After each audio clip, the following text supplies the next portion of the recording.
In this video we'll be modding a $30 hot-swappable mechanical keyboard.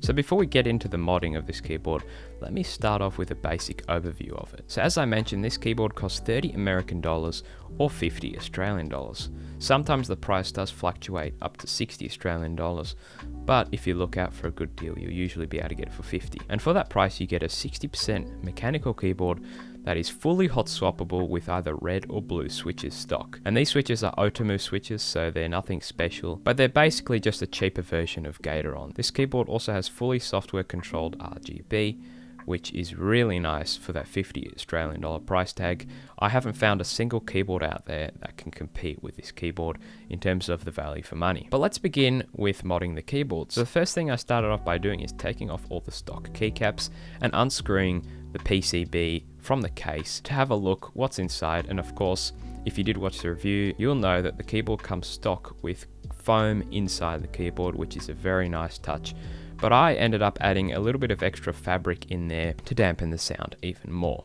After I did that, I screwed the PCB back onto the case. Now I'm not going to be tape modding this keyboard, since stock it already has a very clacky and poppy sound, and if you are wondering, the stabilizers actually do come pre-lubed and they are pretty good in sound. They could do with a bit of extra lube, but I'll probably do that later on. So to loop the switches, I started off by using the switch puller that comes in the box and taking off each switch individually and then pulling it apart with a needle because I don't have the tool to pull apart the switches. I then lubed every part of the switch, the stem, the top housing and the bottom housing.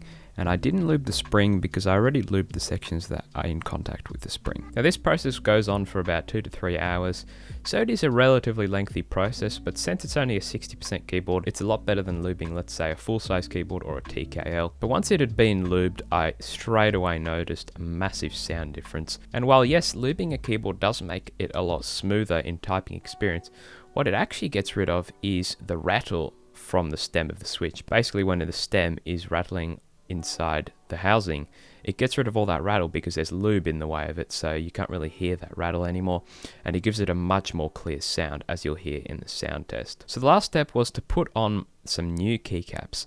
So I went for these nice white, pink and black keycaps, and they are double shot keycaps, but they do not shine through RGB, but that's fine with me. I like just the back glow of the RGB, it's fine. And these keycaps give the keyboard an even more sort of pingy, clacky sound, which I was slightly disappointed by, but it still does end up sounding pretty good compared to the stock keyboard.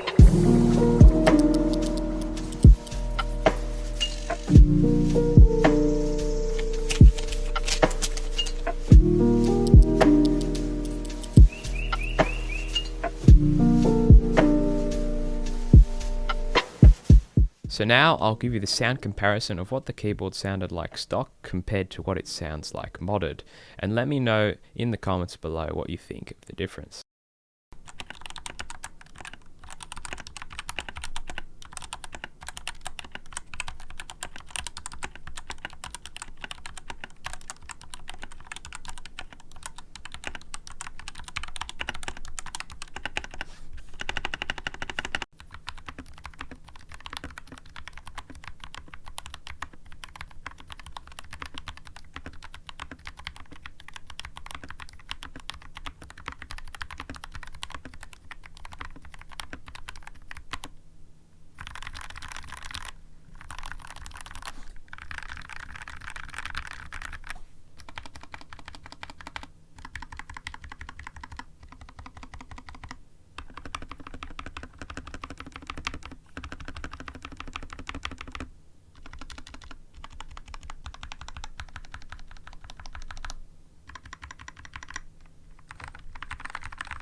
So I think the keyboard sounds pretty amazing for the small amount of work that I really had to put into it. And the main reason this is so easy to mod is because it's hot swappable, which I really like compared to my other keyboard, which was soldered and it was way more of a pain to lube. But it does sound really nice. It definitely has a lot of high sounds to it and not as much low to it, but maybe if I change out the switches, it'll sound a bit better. So this keyboard is a really easy keyboard to mod, and I would definitely recommend it as sort of like a first keyboard to get into the game.